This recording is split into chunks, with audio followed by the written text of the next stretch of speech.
Komisi 3 DPR RI berharap panitia seleksi pimpinan KPK RI dapat merekomendasikan putra-putri terbaik bangsa yang berkomitmen dan konsisten dalam pemberantasan korupsi di Indonesia. Komisi 11 DPR RI meminta pemerintah terus mendorong negara-negara ASEAN mengantisipasi dampak perang dagang. Hal tersebut untuk mengantisipasi dampak perang dagang pada kesejahteraan dan stabilitas keamanan kawasan.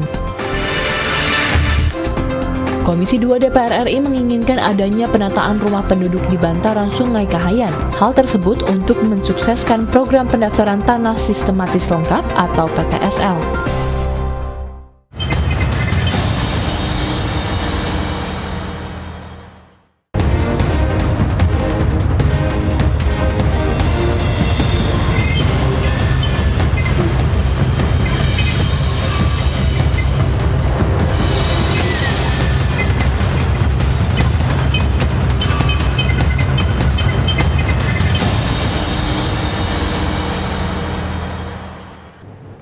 Selamat pagi, apa kabar pemirsa? Tentunya lagi ngapain nih? Olahraga, sambil berolahraga atau sambil beraktivitas yang lainnya, atau jangan-jangan lagi sarapan? Pagi Medi.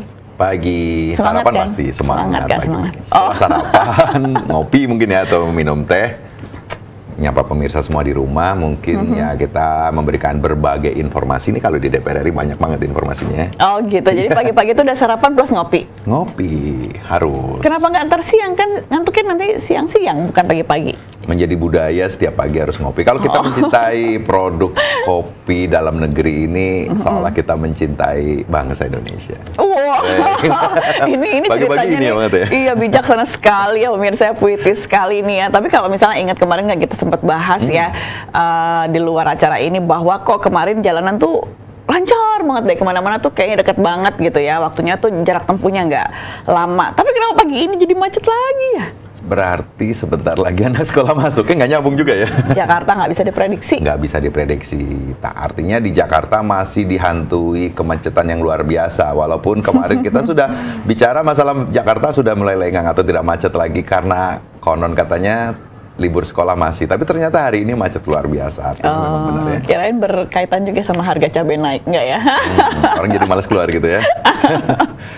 Mengawali pagi ini saya akan berikan dulu 3 berita utama. Yang pertama terkait dengan pimpinan KPK baru harus memiliki komitmen dalam memberantas korupsi. Ditemui saat rapat dengar pendapat Komisi 3 DPR RI dengan pimpinan KPK di Gedung Nusantara 2, anggota Komisi 3 DPR RI Arteria Dahlan berharap bahwa panitia seleksi calon pimpinan KPK dapat bersikap netral dan objektif dalam memberikan rekomendasi calon pimpinan KPK. Berikut berita selengkapnya. Komisi 3 DPR RI berharap panitia seleksi pimpinan KPK RI dapat merekomendasikan putra-putri terbaik bangsa yang berkomitmen dan konsisten dalam pemberantasan korupsi di Indonesia. Ditemui saat rapat dengar pendapat Komisi 3 DPR RI dengan pimpinan KPK RI di Gedung Nusantara 2 DPR RI, anggota Komisi 3 DPR RI Arteria Dahlan berharap panitia seleksi calon pimpinan KPK RI dapat bersikap netral dan objektif dalam memberikan rekomendasi calon pimpinan KPK. Menurut Arteria, pansel KPK RI tidak boleh diintervensi atau dipengaruhi pihak manapun. Penegak hukum yang begitu handal, yang berintegritas, yang darahnya merah putih. Artinya penegakan hukum itu jalan, ya, tapi dalam konteks instrumen percepatan pembangunan, dalam konteks menjaga keutuhan NKRI, menjaga stabilitas nasional, tahu mana yang harus didahulukan. Anggota Komisi 3 DPR RI Nasril Jamil mengatakan, Komisi Pemberantasan Korupsi membutuhkan pimpinan yang mampu menjalankan program pencegahan korupsi yang efektif di setiap lembaga negara maupun swasta. Menurut Nasir, calon pimpinan KPK yang baru juga perlu memiliki pemahaman dan komitmen yang kuat dalam memberantas budaya korupsi yang saat ini sangat mengkhawatirkan. Saya ingin nanti capim KPK yang dikirim ke DPR itu adalah orang yang berwibawa, orang yang berintegritas, orang yang memiliki jaringan yang kuat, orang yang memiliki pemahaman yang kuat tentang korupsi di Indonesia. Ya, sehingga kemudian dia tidak melakukan apa yang telah dilakukan oleh pimpinan yang lama. Hilman Hidayat dan Kristio, TVR Parlemen, melaporkan. Arteria mengatakan pansel KPK tidak boleh diintervensi atau dipengaruhi pihak manapun untuk menghasilkan calon pimpinan KPK yang berkualitas. Arteria juga mendorong peran masyarakat dalam mengawasi rekam jejak calon pimpinan KPK agar didapat pimpinan KPK yang bersih dan cinta NKRI. Nah, kalau misalnya kita lihat ya, untuk misalnya yang mendaftarkan saja, kan memang sudah ditutup nih untuk pendaftarannya. Itu terakhir yang saya dapatkan memang itu kan harusnya kan ditutupnya jam 12 malam, belum jam 12 malam aja sudah 400 orang loh. Mungkin saat ini bisa sudah sampai 500 orang saya. Ya, saya terlambat berarti saya juga. Saya akan berantas korupsi. Tapi nanti yang mengikuti fit and proper test mungkin hanya beberapa orang saja. Berarti kalau misalnya nanti yang ikut fit and proper test ini adalah benar-benar nanti orang terpilih ya. Dari sekian ratus yang sudah mendaftarkan dirinya untuk menjadi calon pimpinan KPK yang baru. Jadi harus diawasi bagaimana rekam jejak para kandidat calon pimpinan KPK ini ya. Iya dong, dari 9 nama dari Polri, saya mau tahu tuh ada berapa nama yang bisa masuk nanti Di Kejaksaan juga ada. Banyak sekali. Betul, dari semua Di berita kedua terkait dengan DPR RI mengapresiasi kesepakatan regional ekonomi komprehensif ASEAN dalam KTT ASEAN yang ke-34 di Bangkok, Thailand. Indonesia mengajak seluruh negara anggota bersatu mengantisipasi perang dagang antara Amerika Serikat dan Tiongkok, dan hal tersebut dilakukan untuk menjaga stabilitas ekonomi di kawasan Asia Tenggara. Berikut berita selengkapnya. Komisi 11 DPR RI meminta pemerintah terus mendorong negara-negara ASEAN mengantisipasi dampak perang dagang. Hal tersebut untuk mengantisipasi dampak perang dagang pada kesejahteraan dan stabilitas keamanan kawasan. Anggota Komisi 11 DPR RI, Amir Uskara, mengatakan selain mengambil langkah antisipasi, pemerintah juga harus memperkuat jejaring kerja di antara kalangan swasta di ASEAN, serta menyampaikan komitmen dari pemerintah negara-negara ASEAN dalam negosiasi ekonomi regional. Saya kira apa yang disampaikan oleh Pak Jokowi dalam KTT ASEAN itu merupakan masalah-masalah yang dialami oleh seluruh negara-negara anggota ASEAN, sehingga saya kira memang tentu kita dari DPR mengapresiasi kesepakatan-kesepakatan yang telah dicapai dalam KTT ASEAN kemarin. Anggota Komisi 2 DPR RI, Tutik Kusumawardani mengatakan, perang dagang Amerika Serikat dengan Cina dapat berdampak kepada kesejahteraan dan stabilitas keamanan kawasan. Menurut Tutik, di tengah situasi dunia seperti saat ini, ASEAN perlu memiliki sikap dan pandangan tersendiri dalam masalah Indo-Pasifik karena akan mencerminkan kekuatan ASEAN dalam menghormati perdamaian dan memperkokoh kerjasama. Kalau kita bersatu, peluang kita sangat besar sekali, masih banyak negara-negara lain yang perlu kita garap. Jadi kita janganlah berpikir berpatokan bahwa Amerika dan Cina ini negara besar yang sedang berperang, tapi kita yang mendapatkan efek-efek tidak enaknya itu. Marilah kita semua bersatu untuk menghadapi tantangan ini. Andri, TVR Parlemen, melaporkan. Ya pemirsa, kalau misalnya memang kita melihat dari tayangan barusan bahwa anggota Komisi 11 DPR RI Bapak Amir Uskara mengatakan selain mengambil langkah antisipasi, pemerintah juga perlu memperkuat jejaring kerja di antara kalangan swasta di ASEAN. Begitupun juga serta menyampaikan komitmen dari pemerintah negara-negara ASEAN dalam negosiasi ekonomi regional. Jadi kalau misalnya memang keterikatan untuk masalah KTT ASEAN ini berkaitan juga dengan perang dagang antara Amerika Serikat dengan Cina. Kalaupun misalnya memang ini mempengaruhi perekonomian global, setidaknya memang untuk di kawasan Asia Tenggara ini negara-negara tersebut harus bersatu dan setidaknya untuk bisa menjaga kestabilan ekonomi di ASEAN terlebih dahulu, ya kan? Ya, artinya konflik Amerika dengan Cina ini memang harus bisa menguntungkan Indonesia. Walaupun kemarin sudah bertemu ya, jadi ada sedikit efek, misalnya kalau kita berharap efek positif itu ada di negara Indonesia dong. Iya dong, walaupun misalnya memang ada beberapa gonjang-ganjing yang terjadi ataupun dampak dari perang dagang antara Amerika dengan Cina, Indonesia juga tetap harus waspada ya. Pasti. Dan tidak perlu khawatir, karena pasti pemerintah akan memberikan strategi-strategi khusus untuk menghandle dengan kondisi dampak yang terjadi. Ya, di berita ketiga terkait dengan Komisi 2 DPR RI dorong pengelolaan dana desa yang optimal dan akuntabel. Ditemui saat menghadiri pertemuan Kepala Desa se-Kabupaten Maros, Sulawesi Tengah, Ketua Komisi 2 DPR RI Zainuddin Amali mengatakan masih banyak sejumlah kepala desa yang menyampaikan keluhannya terkait pengelolaan hingga pembuatan pertanggungjawaban dana desa. Berikut berita selengkapnya. Komisi 2 DPR RI menginginkan adanya penataan rumah penduduk di bantaran Sungai Kahayan. Hal tersebut untuk mensukseskan program pendaftaran tanah sistematis lengkap atau PTSL. Usai meninjau bantaran Sungai Kahayan, dalam kunjungan kerja spesifik Komisi 2 DPR RI ke Kalimantan Tengah, Wakil Ketua Komisi 2 DPR RI Herman Hairon mengatakan, masyarakat yang ada di bantaran sungai tidak bisa dipindahkan begitu saja karena menyangkut hajat hidup masyarakat. Namun hal ini menjadi kendala bagi Badan Pertanahan Nasional dalam program PTSL.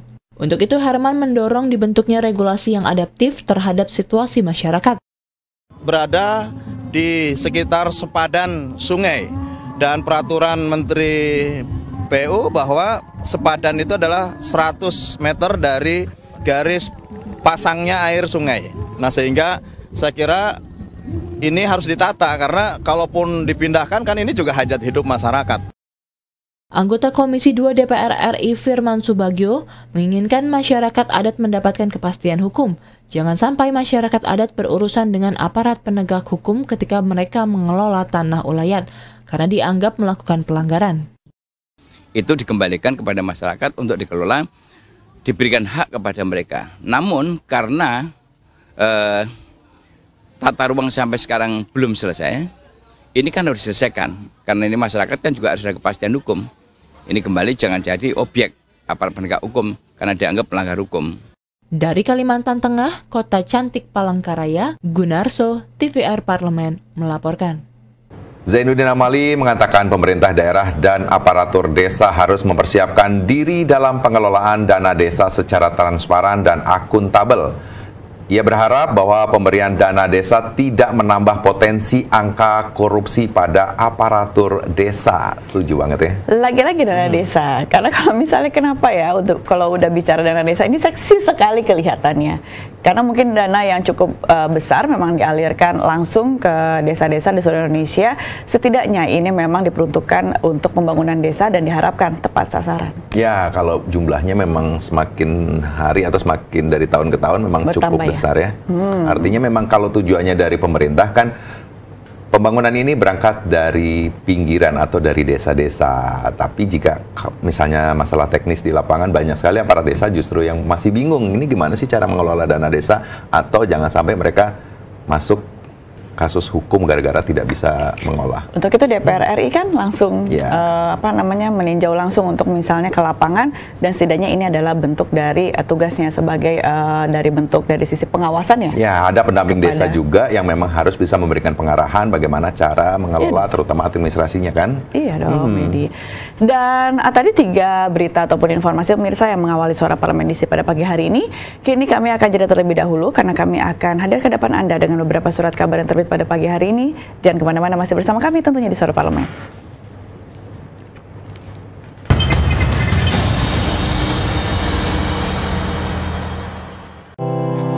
Tugas dan fungsi DPR RI sangat penting bagi negeri ini sebagai pengemban amanat rakyat.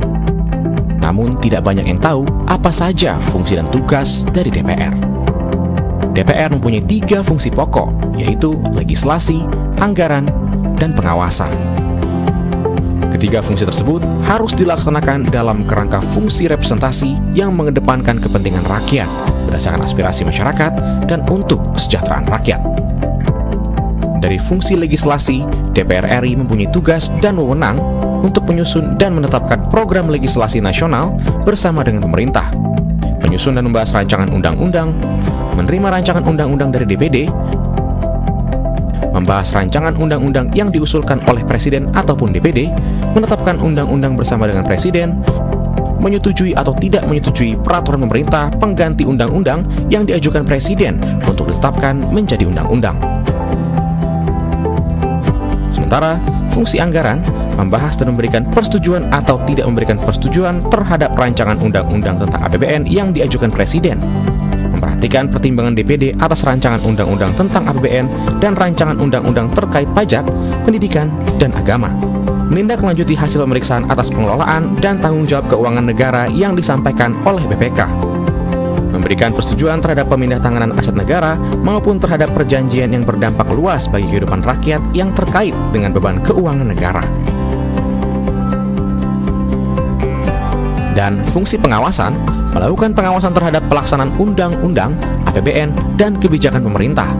Membahas dan menindaklanjuti hasil pengawasan yang disampaikan oleh DPD terkait pelaksanaan undang-undang mengenai otonomi daerah, pembentukan, pemekaran, dan penggabungan daerah, pengelolaan sumber daya alam dan sumber daya ekonomi lainnya, pelaksanaan APBN, pajak, pendidikan, dan agama. Terima kasih. Video ini dipersembahkan oleh TV dan Radio Parlemen, Biro Pemerintahan Parlemen, Sekretariat Jenderal, dan Badan Keahlian DPR RI.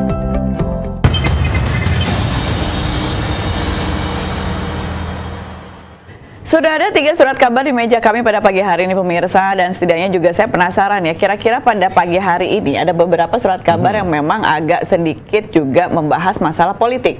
Padahal tadinya kita pikir kalau misalnya memang sudah keadaan adem ayem, harusnya tidak dibahas lagi politik. Politik itu menjadi darahku bagian dari hidup, karena kita nggak bisa dalam kondisi sekarang atau sekarang ini kita bicara masalah politik, memang semua orang, masyarakat, baik di kota, baik di desa, itu semuanya memang sudah mulai melek yang namanya politik. Cuman efek dari politik ini kadangkala kita menjadi bosen juga kalau bicara masalah hal-hal yang sifatnya bohong. Tapi kan itu dari pihak kamu kan, masyarakat luas itu sekarang sedang bertanya-tanya, nanti siapakah yang akan membantu presiden mendatang? Which is itu kita bicara menteri-menterinya. Nah ini yang masih bikin sangat penasaran, karena harus nunggu dulu ya di bulan Oktober ya. Ya mudah-mudahan saya menjadi salah satu kandidat menterinya Pak Jokowi. Oh, saya juga berharap begitu. Karena kan Pak Jokowi jadi bilang kita kan menjadi salah satu pembantu Pak Jokowi ya. Soalnya bilangnya anak-anak muda kan nantinya kan, jadi pilihan saya masih beliau. golongan anak muda juga.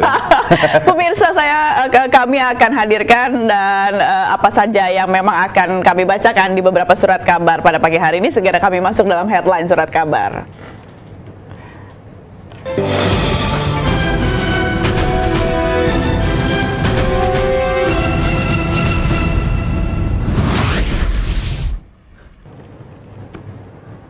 Saya akan bacakan di koran Kompas pada pagi hari ini, mengangkat perlu kemauan politik kuat atasi kesenjangan struktural.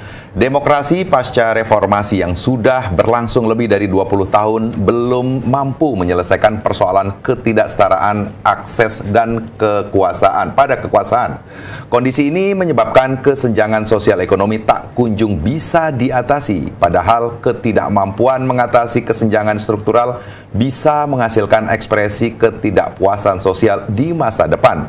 Berdasarkan survei sosial ekonomi nasional Suksesnas pada 1 dekade terakhir, rasio Indonesia pada 2010 berfluktuasi tetapi cenderung naik hingga mencapai titik tertinggi pada September 2014 di angka 0,414. Angka itu menurun hingga pada angka 0,384 per September 2018. Kesenjangan. Pasti masih terjadi lah. Iya ya, antara atau Gini ratio kalau kita bicara masalah ekonomi ya, artinya kesenjangan sosial. Kesenjangan sosial, kesenjangan struktural yang memang dibutuhkan memang yang namanya untuk kondisi kemauan politik kuat. Tapi saya belum ini deh Medi untuk paham bahwa bagaimana sebenarnya kemauan politik kuat yang memang harus dibangun. Tadi untuk bisa kesetaraan dalam memberikan hak yang sama kepada masyarakat. Inilah yang mungkin ya salah satu poin untuk bisa ya minimal untuk bisa kesenjangan ini tidak terlalu jauh ya kan. Kalau pemerintah kan punya tugasnya untuk bisa memberikan satu balancing, misalnya soal Gini ratio ini juga menjadi persoalan masalah ekonomi. Masalah keadilan yang namanya sosial ekonomi ini yang paling sulit loh. Di koran Pikiran Rakyat mengangkat Jokowi menyoroti informasi migas. Presiden Joko Widodo menginstruksikan Menteri Energi dan Sumber Daya Manusia Ignatius Jonan serta Menteri BUMN Rini Sumarno untuk mencermati tingginya impor, terutama impor migas yang membuat neraca perdagangan Januari hingga Mei 2019 defisit. Hal tersebut dikemukakan oleh Jokowi pada saat membuka sidang Kabinet Paripurna di Istana Kepresidenan Bogor, Senin kemarin. Lagi-lagi impor. Kalau misalnya kita kemarin bicaranya masalah impor cabai, impor komoditas, tapi ternyata cabai belum impor baru. Kita baru membicarakan ya kan, kita takutnya ke arah sana. Nah, tapi kalau misalnya sekarang lagi-lagi fokus lagi pada impor migas. Ya, kalau kita bicara atau melihat dari impor dari sisi migas ini memang termasuk menguras dari APBN juga ya, jumlahnya tidak sedikit. Udah ditegur Bu Rini sama Pak Jonan. Tapi masih tetap impor. Ya minimal dikurangi lah. Atau berarti sebenarnya Indonesia belum mampu ya? Belum, masih jauh ya. Saya akan bacakan di koran Tempo. Represi Undang-Undang ITE, hukuman pidana yang menjerat Baik Nuril, korban pelecehan seksual, semakin menunjukkan represifnya Undang-Undang Informasi dan Transaksi Elektronik. Aturan ini telah menjerat ratusan orang dengan berbagai latar belakang. Intinya adalah pada saat misalnya memang udah adanya Undang-Undang ITE, kita itu harus jauh lebih bijak ya dalam menggunakan atau misalnya membaca, mendapatkan berbagai informasi yang ada. Karena hati-hati, sepertinya kalau bisa saya lihat untuk masalah penegakan Undang-Undang ITE ini sekarang udah semakin jelas ya. Jadi kalau misalnya ke depannya, ini sangat penting sekali untuk bisa berhati, tidak hanya untuk kita, mungkin untuk anak-anak juga harus lebih diperhatikan. Tapi artinya dari efek Undang-Undang ITE ini memang kita melihat salah satu contoh kasus misalnya dari Baik Nuril ini kan, seolah-olah kita merasa empati dengan kondisi Baik Nuril, tapi dari sisi hukum misalnya tetap dihukum. Nah ini menjadi persoalan yang akhirnya berlarut-larut. Mungkin DPR nanti akan memberikan satu revisi Undang-Undang ITE kali ya, atau tetap dijalankan. Dan ini kita lihat bahwa hukum memang tidak pandang bulu ya. Pemirsa, memang itu 3 informasi ataupun 3 headline surat kabar yang kami hadirkan pada pagi hari ini. Ada di Harian Kompas, Koran Tempo, begitupun juga ada di Harian Umum Pikiran Rakyat. Kami tidak kembali, kami akan hadir ke depan Anda dengan tema pada pagi hari ini. Jangan kemana-mana, masih bersama kami tentunya di Suara Parlemen.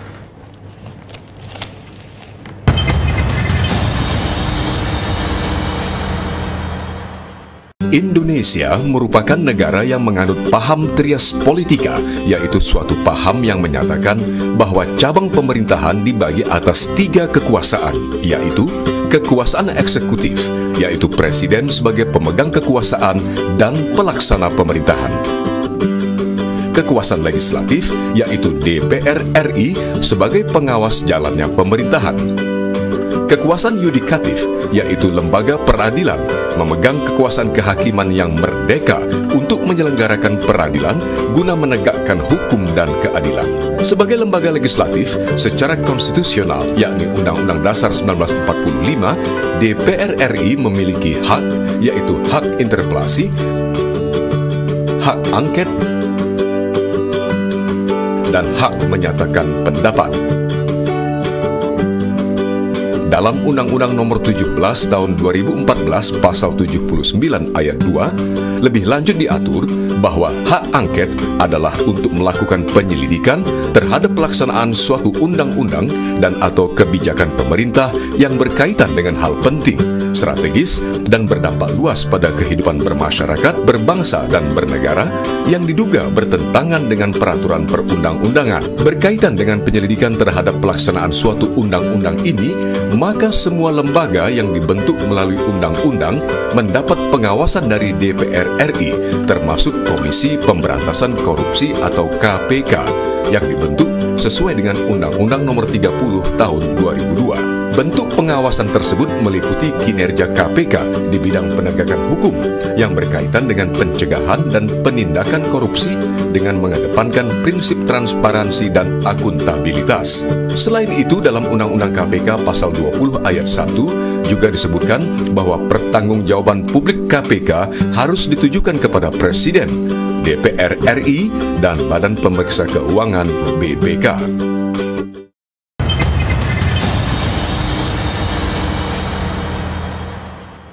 Anda masih bersama kami pemirsa di Suara Parlemen, dan kalau misalnya mungkin di antara Anda juga sudah pernah mendengar, benar nggak sih yang namanya mata pelajaran agama nanti di sekolah-sekolah akan dihapuskan?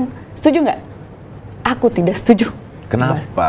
Loh, kok harus dihapuskan? Sebagai seorang ibu ya, apalagi misalnya seorang ibu yang bekerja, yang namanya pendidikan agama itu juga harus didapatkan di sekolah. Tapi kamu tahu nggak, justru dari kita melihat dampak dari hal-hal seperti itu, efeknya luar biasa. Loh, kenapa ada dampaknya? Padahal kalau misalnya kita saja, berpengalaman kita saja, yang namanya mata pelajaran agama atau pendidikan agama di sekolah itu sangat penting kan? Buktinya kita mendapatkan juga kan sejak kecil. Kok sekarang mau dihapus? Kan bisa belajar di rumah, belajar dengan Pak Ustadz bisa sebenarnya.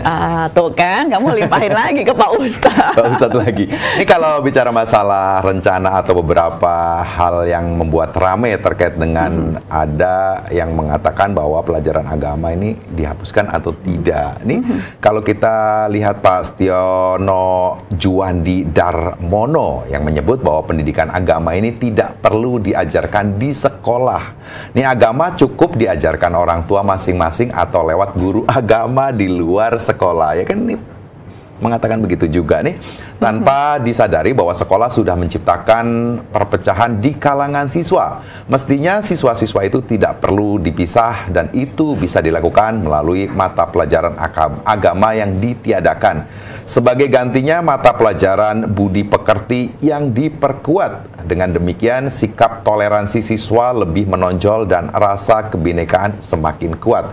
Kalau agama yang dijadikan identitas justru akan memicu radikalisme, benar kan misalnya? Nah, setujukah Anda dengan statement tersebut? Ini yang akan kami bahas sedikit banyak ke hadapan Anda pada pagi hari ini, tapi kami akan berikan dulu informasi lengkapnya dalam tajuk Suara Parlemen berikut ini.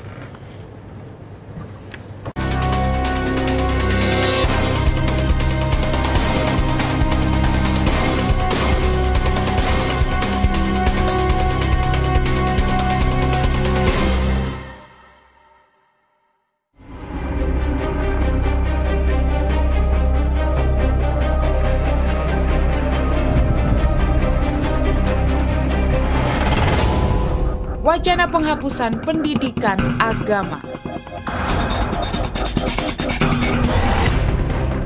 Baru-baru ini berkembang wacana penghapusan pendidikan agama di sekolah. Dengan alasan, pendidikan agama di sekolah mendorong siswa-siswi bertindak radikal. Merujuk pada Kamus Besar Bahasa Indonesia, kata radikal memiliki pengertian perubahan secara mendasar. Semua agama di dunia memiliki pendidikan ajaran yang radikal yang harus diyakini penganutnya sebagai bagian dari prinsip agamanya. Jika dihubungkan dengan pengertian politik, bisa menjadi masalah jika merubah undang-undang. Tetapi, bukankah seluruh agama di Indonesia sepakat dengan Pancasila sebagai dasar negara yang harus ditaati semua pemeluk agama? Untuk itu, pendidikan agama wajib diajarkan di sekolah, karena jika tidak, justru bisa menyebabkan perbedaan yang berakibat pada terpecahnya kehidupan berbangsa dan bernegara. Jadi, usaha menyingkirkan agama dari kehidupan berbangsa dan bernegara adalah usaha yang sia-sia, karena akan ditentang oleh pendiri bangsa dan juga ormas-ormas keagamaan. Ada pendidikan agama saja kita berani korupsi. Gimana kalau pendidikan agama dihapuskan? Dasar moral apa yang dipakai dalam kehidupan berbangsa? Pertanyaan-pertanyaan seperti ini harus bisa dijawab oleh mereka yang ingin menyingkirkan agama dalam kehidupan berbangsa dan bernegara.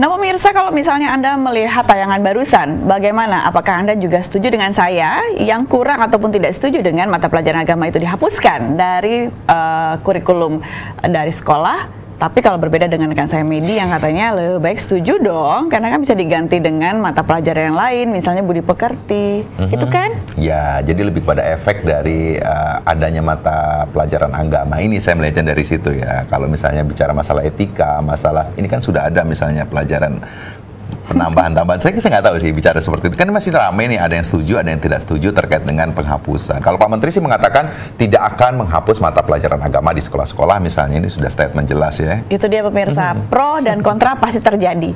Nah, untuk supaya nanti nggak selesai-selesai saya debat sama Medi, tentunya juga saya perlu ataupun kami perlu menghadirkan narasumber pada pagi hari ini akan kami ajak berbincang-bincang mengenai isu tersebut.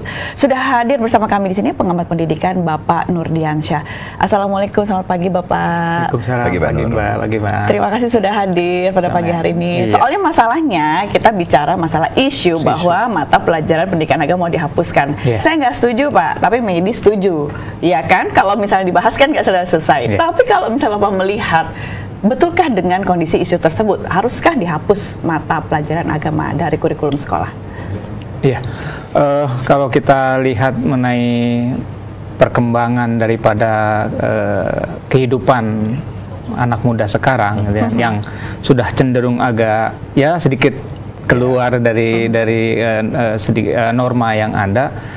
Pendidikan agama itu memang penting, perlu diajarkan di sekolah gitu, sebagai di samping sebenarnya pendidikan agama itu di samping bisa disampaikan di rumah lewat orang tua, karena memang orang tua, keluarga dan orang tua merupakan lembaga pendidikan yang paling utama, dan sekolah itu sebagai penguat gitu, penguat daripada apa yang mereka sudah terima. Karena mungkin saja pemahaman daripada orang tua ini tidak sepintar, sepasi daripada guru agama gitu. Tapi seberapa besar efek dari jika misalnya tetap mata pelajaran agama ini misalnya tetap ada dalam kurikulum sekolah misalnya, tapi ternyata di lapangan misalnya di masyarakat justru anak-anak muda, tadi Pak Nur juga bilang bahwa anak muda seolah malah justru melupakan agama, walaupun misalnya di sekolah sudah diajarkan agama. Artinya efeknya kan sebenarnya nggak begitu besar, Pak. Nah, ini dia yang merupakan sebuah ya katakanlah sebagai cambuk bagi para guru agama agar lebih memperkuat lagi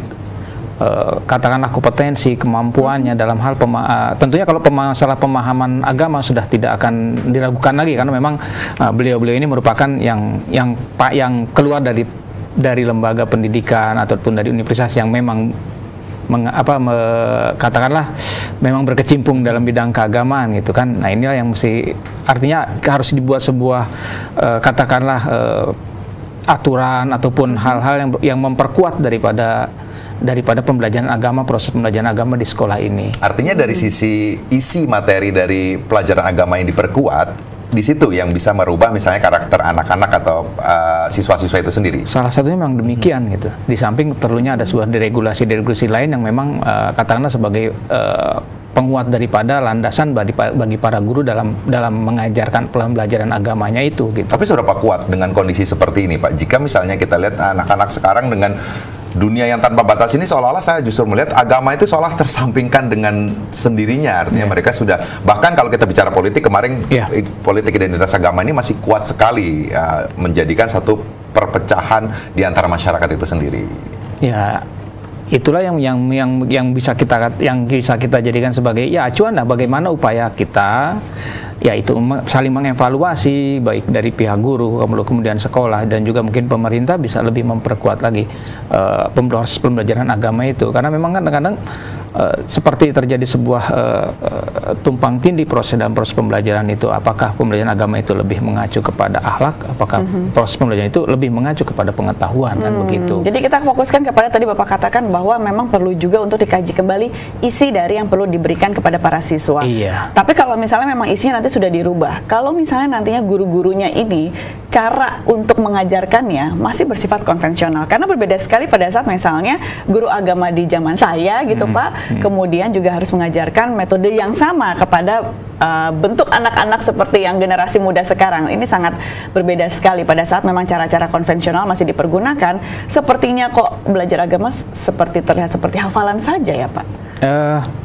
Dalam kurikulum 2013 itu kan sudah mulai kita proses pembelajaran itu lebih mengaktifkan peran serta siswa. Di situ siswa bisa membangun pengetahuannya sendiri dan guru sebagai fasilitator, dan tentunya dalam proses pembelajaran itu guru itu lebih harus bukan hanya paham akan materi tapi juga harus memahami berbagai metode pembelajaran. Nah, ini letak daripada para guru bagaimana caranya bisa meningkatkan kemampuannya, meningkatkan kompetensinya sehingga membawa siswa dalam hal proses pembelajaran apapun, mata pelajaran apapun tidak menjadikan sebagai sebuah, ya katakanlah pelajaran ini sebagai sebuah, kan namanya pelajaran ini sebagai sebuah beban kan, artinya dengan begitu banyak mata pelajaran yang disampaikan, lalu kemudian tugas dan segala macam, sehingga merasa bahwa ini beban bagi siswa gitu kan, siswa pasti memiliki perasaan itu. Nah, bagaimana daripada para guru ini mengembangkan kemampuannya, baik itu dari segi kompetensi, baik secara metode maupun secara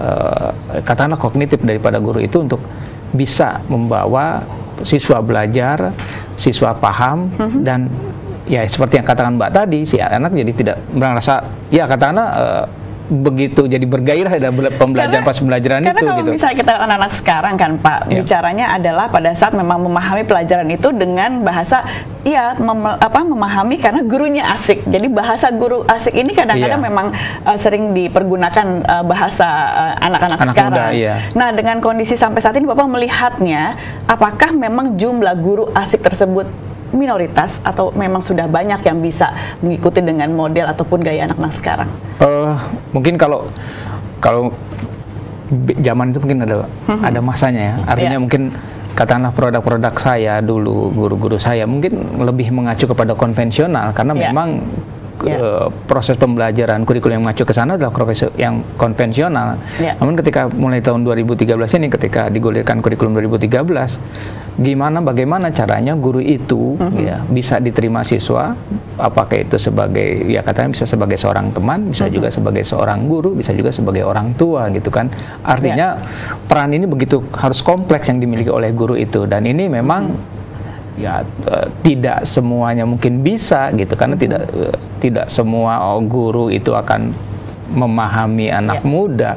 Jangankan guru, kadang-kadang orang tua sendiri aja kadang-kadang kan juga ada yang tidak paham juga bagaimana anaknya kan gitu. Nah, ini dia yang memang harus perlu dikembangkan gitu, sehingga guru itu bisa diterima bagi siswa. Tapi kalau kita bicara masalah agama, kita bicara masalah identitas. Nah, ini menjadi sangat kuat bicara masalah komunitas, minoritas. Ya. Nah, bicara agama kan sebenarnya kita, kalau saya ingat misalnya pelajaran masalah agama ini kan sebenarnya kan nggak jauh beda bicara masalah pelajaran etika, budi pekerti, misalnya bagaimana kita berbuat baik dengan sesama. Nah, sebenarnya nggak jauh beda misalnya kita, mungkin hampir semua agama mengajarkan seperti itu. Nah, jika misalnya akhirnya dipaksakan agama, misalnya ada, ini bukan berarti saya tidak beragama, tapi bisa masalah wacana ada penghapusan mata pelajaran agama, misalnya memang mata pelajaran agama, misalnya akhirnya ada minoritas agama-agama tertentu yang masuk dalam satu sekolah, menjadi seolah-olah dia tidak masuk dalam dunia itu sendiri. Nah, setuju nggak misalnya agama diganti saja? Tadi juga ada wacana Pak Darmo, jadi mengatakan ganti saja mata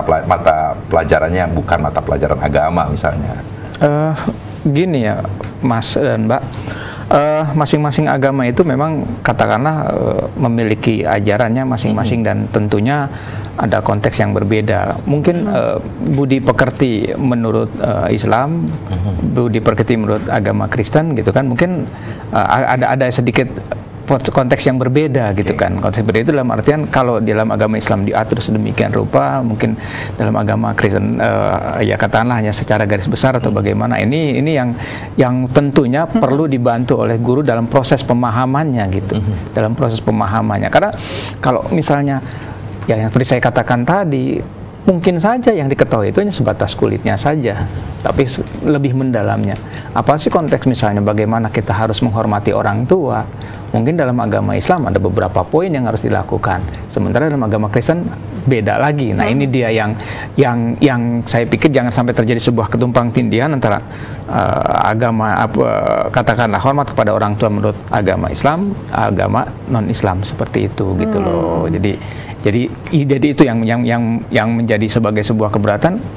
Kenapa kok harus dijadikan sebagai budi pekerti? Karena konteks ajarannya itu yang jadi lebih mendalam lagi dari sisi agama itu sendiri. Iya betul, jadi lebih mendalam, lebih mendalam lagi gitu kan. Jangan hanya sebatas kulitnya saja. Tapi seolah-olah pemerintah malah justru tidak melihat dari sisi itu, seolah-olah hanya mempertahankan bahwa mata pelajaran agama tetap ada, tapi tidak melihat bahwa secara teknis perlu pengkajian, misalnya evaluasi bagaimana memberikan pelajaran itu secara mendalam misalnya. Kalau sekarang lihat kan efeknya nggak ada. Saya lihat ya dari sisi anak-anak sekarang agama menjadi seolah-olah ya biasa aja gitu. Sepertinya kan begini Mas, ketika proses pembelajaran itu kita selalu diakhiri dengan sebagai sebuah evaluasi kan gitu kan, adanya evaluasi gitu kan.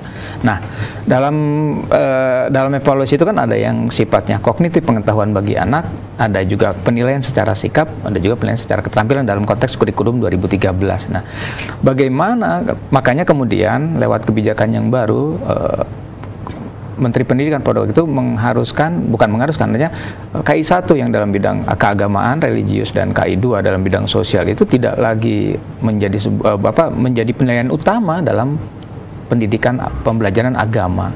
Disitulah yang kita perkuat sebagai evaluasi penguat daripada pembelajaran agama tersebut. Namun ketika pada prosesnya itu yang mungkin terjadi semacam kegamangan, ketidakjelasan yang seharusnya kita bicara mengenai sikap, tapi ketika dievaluasikan malah mempertanyakan masalah pengetahuan, sehingga itulah yang jadi yang Mbak katakan seakan-akan agama itu sebagai sebuah hafalan saja gitu, tidak menyentuh pada intinya lah, kira-kira seperti itu. Gitu. Baik Pak Nur, kita harus jeda terlebih dahulu, pemirsa jangan kemana-mana karena perbincangan ini akan kami teruskan setelah jeda berikut, masih bersama kami tentunya di Suara Parlemen.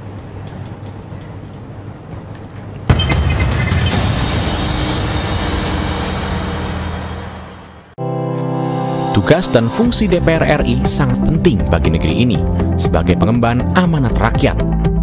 Namun tidak banyak yang tahu apa saja fungsi dan tugas dari DPR. DPR mempunyai 3 fungsi pokok, yaitu legislasi, anggaran, dan pengawasan. Ketiga fungsi tersebut harus dilaksanakan dalam kerangka fungsi representasi yang mengedepankan kepentingan rakyat berdasarkan aspirasi masyarakat dan untuk kesejahteraan rakyat. Dari fungsi legislasi, DPR RI mempunyai tugas dan wewenang untuk menyusun dan menetapkan program legislasi nasional bersama dengan pemerintah, menyusun dan membahas rancangan undang-undang, menerima rancangan undang-undang dari DPD, membahas rancangan undang-undang yang diusulkan oleh Presiden ataupun DPD, menetapkan undang-undang bersama dengan Presiden, menyetujui atau tidak menyetujui peraturan pemerintah pengganti undang-undang yang diajukan Presiden untuk ditetapkan menjadi undang-undang.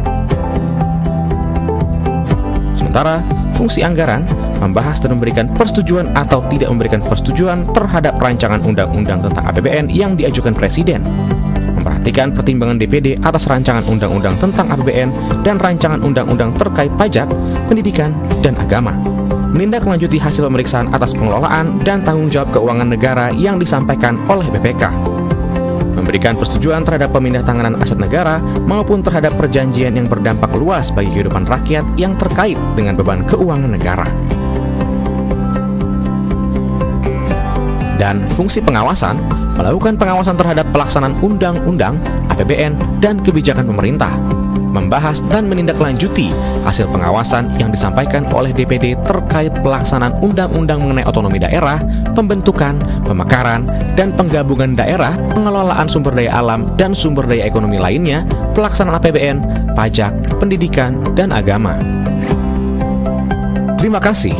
Video ini dipersembahkan oleh TV dan Radio Parlemen, Biro Pemerintahan Parlemen, Sekretariat Jenderal, dan Badan Keahlian DPR RI.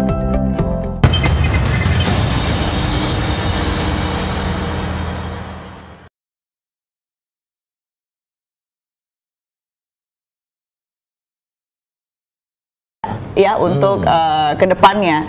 Nah, kita berharap sih kalau misalnya nih ganti menteri jangan sampai benar-benar kebijakan itu akhirnya benar-benar wujudkan. Nah, Pak, kita bicara lagi. Dan kalau misalnya nih, abisnya kalau misalnya perkembangan zaman berjalan terus dengan teknologi yang begitu canggih saat ini, pasti pola pikirnya juga berbeda dengan saat misalnya zaman saya dulu lagi, balik lagi.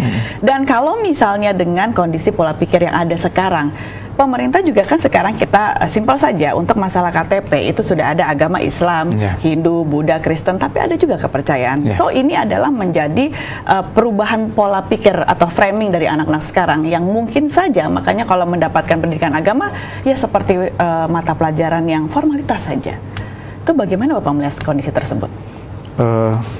Kalau sebenarnya ini kita udah bisa katakan menyambut baik ya pemerintah, artinya dari kalau kita dulu kan ada agama ya, maaf ya, ada saudara kita yang memang tidak boleh tercantum ya kan, di selain daripada 4 agama itu, lalu kemudian ketika reformasi bergulir, lalu kemudian diizinkan agama kepercayaan, lalu kemudian saudara-saudara kita yang ya katakanlah non Melayu yang Chinese itu kan udah mulai diakui ya dalam proses itu sebagai sebuah proses kemajuan, artinya agama itu memang diakui keberadaannya oleh pemerintah, karena memang dasar negara kita kan memang sila pertama Pancasila, lalu kemudian dalam tujuan pendidikan nasional juga jelas mengacu kepada menciptakan siswa yang beriman dan bertakwa, itu sudah pasti gitu kan.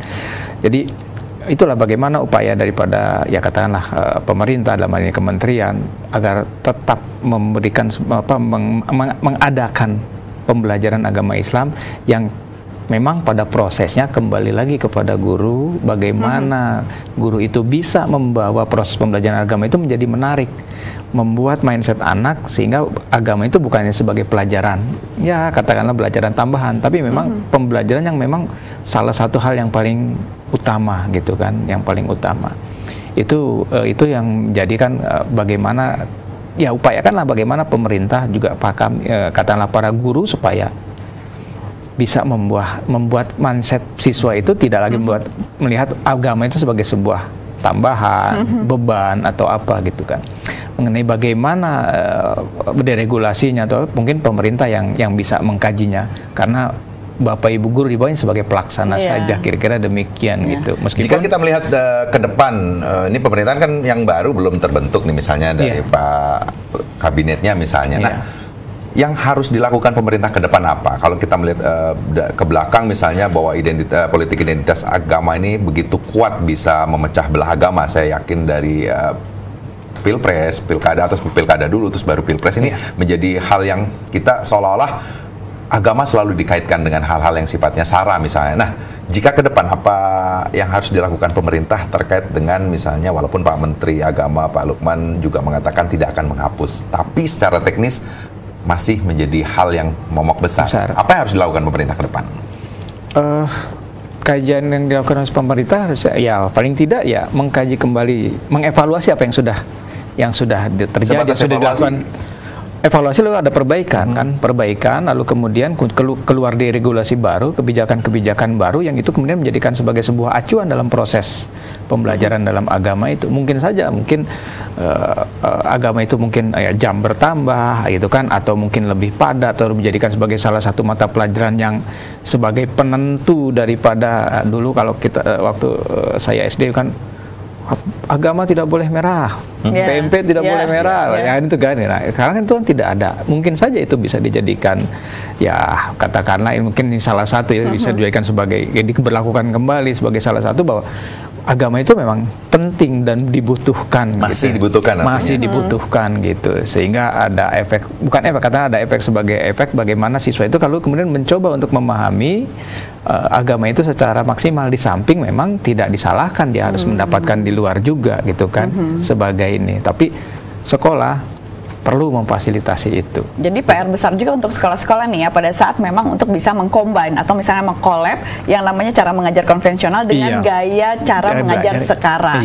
Which is kalau misalnya benar juga ya kalau ingat dulu agama harus nggak boleh merah. Nggak boleh merah ya. Itu jadi sebuah tantangan buat kita sih pada saat memang kita harus. Jadi kalau agamanya nilainya merah seolah-olah kita nggak punya cara berpikir yang baik. Itu merupakan satu faktor kelulusan ya Pak ya kalau tidak salah dulu itu sebagai salah satu faktornya gitu kan. Ya. Dan akhirnya juga memang benar juga sih Pak pada saat memang dengan cara-cara seperti itu yang membuat kita ataupun saya itu bisa hatam Al-Quran sebelum lulus SD. Hatam Al-Quran, rajin sholat tapi agamanya jelek. Ini ada hubungannya. Nah itu siapa? Dan salah satunya mungkin instrumen evaluasinya itu yang disesuaikan gitu kan. Ya, artinya pembelajaran agama jadi bukan sebagai, kalau kita waktu itu mungkin pembelajaran jadi sebagai sebuah hal yang menakutkan, sehingga bagaimana caranya, tapi itu mungkin bukan lagi sebagai suatu hal yang menakutkan, instrumennya juga dikaji, dirubah sehingga si anak itu belajar agama tetap enjoy, tapi dia masih mau belajar agama secara maksimal. Tapi gitu. optimis nggak sih Pak, nanti ke depannya nih guru-gurunya juga bisa mewujudkan dari kondisi atau misalnya juga bisa mengimbangi dengan kondisi gaya anak-anak sekarang ke depannya dengan bentuk kondisi pendidikan yang ada di Indonesia saat ini? Insya Allah optimis Mbak, karena proses pelatihan guru dalam jabatan yang kita kenal dengan PPG terus bergulir, lalu kemudian pemerintah juga masih artinya memberikan sebuah katakanlah bukan tanda jasa, ini sebagai sebuah imbalan yang berupa sertifikasi. Itu kan adalah merupakan cara daripada guru, fasilitas dari pemerintah yang harus dimanfaatkan oleh guru untuk mengembangkan diri, kompetensinya gitu kan. Apalagi sekarang zamannya sudah generasi yang berbeda kan gitu kan. Artinya guru saya sudah pensiun, digantikan oleh anak-anak muda sekarang yang memang lebih katakanlah kedekatan dengan siswa itu beda dengan guru pada masa yang lalu gitu, pada masa sebelumnya gitu kan. Oh ini kalau guru yang dulu kan ini loh saya guru. Kalau sekarang kan bagaimana anak itu bisa ya paham guru, ya tentunya guru juga harus paham pada siswanya gitu kan gitu. Artinya benar-benar mendalami jiwa siswa tersebut. Insya Allah itu akan bisa.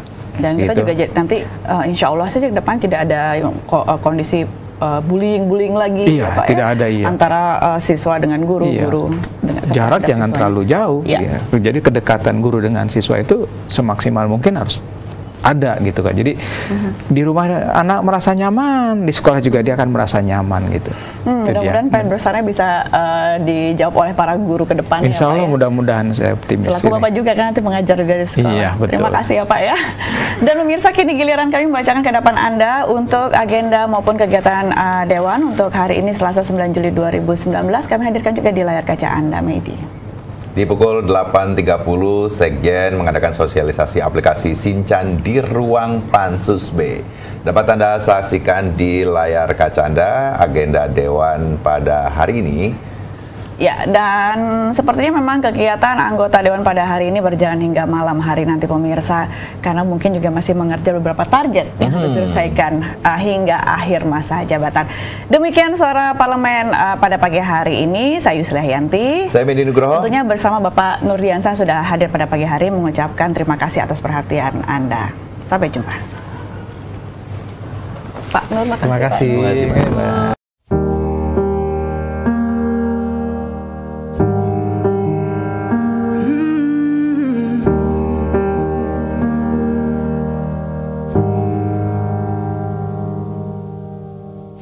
Jika wangimu saja bisa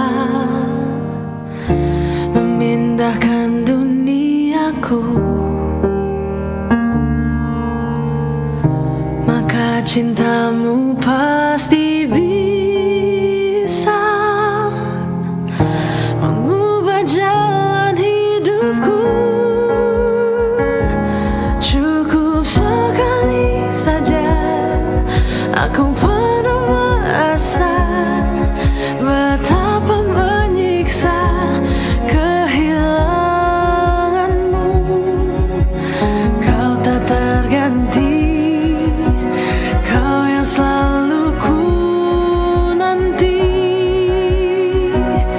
Takkan ku lepas lagi pegang tanganku bersama jatuh cinta.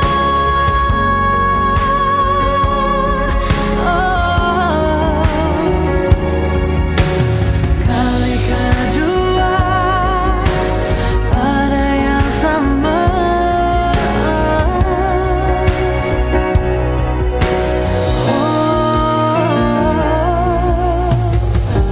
Jika senyummu saja bisa